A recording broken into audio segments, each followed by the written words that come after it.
Pagluwalhati at pagdakila ay sa ating pinakamamahal na Panginoon po lamang. Hallelujah, praise the Lord. Praise the Lord.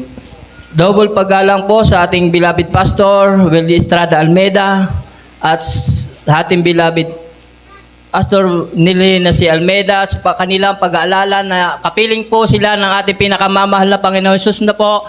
At sa Almeida family, binabati ko po. Ako po ay magpapasalamat lamang sa inyo. Noong Biyernes po, medyo nabitin po kayo sa aking patotoo. Pero ngayon po kumpletuhin ko na po. Simulat hanggang matapos. Alam niyo po, matagal na panahon na po ako nabautismuhan. Pero hindi po ako naging mainit sa ating pinakamamahal na Panginoon Hesus. Ang dinaanan po ng aking buhay, kung marami po dito po sa atin, siguro may nakakaalam na binaril na po ako. Doon po, nung pagkabaril po sa kuya, 3 beses, dyan po, dito lang po sa Barangay Salog.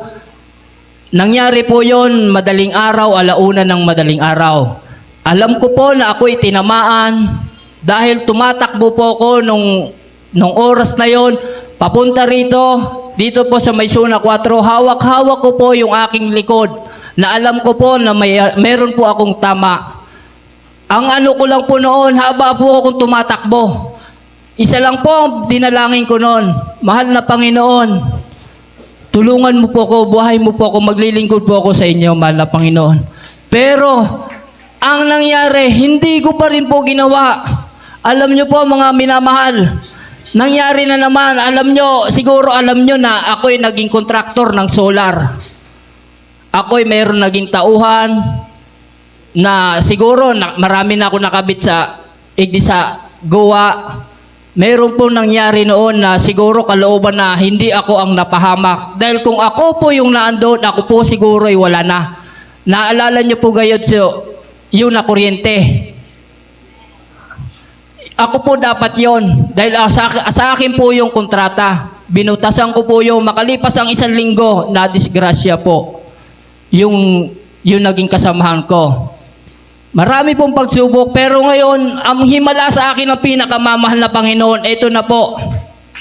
Na nung balik po ako ngayon sa ating pinakamamahal na Panginoon, nag-fasting po kami, 2 kami ng asawa ko. Wala pong tubig. Isa lang po pinalanangin ko sa aking pinakamamahal na Panginoon. Ang 20 years ko nang sakit, bigla niya pong pinagaling. Hallelujah! Praise the Lord. Hallelujah. Ito po pag-ibig po talaga. Yun lang po kaya gusto ko pong ipahagi sa inyo.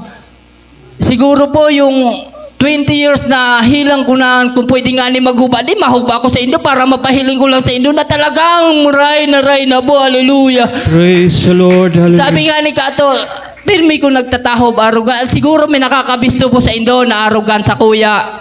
Pero po, yun lang po ang pinakakuyang ko Kato nakaaging Domingo. Ang himala sa kuya ng aking pinakamamahal na Panginoon. Ito pong hilang ko na 20 years na po, na dahil po na ray-ray, ginamitan ko na po ang mga ano-anong bulong.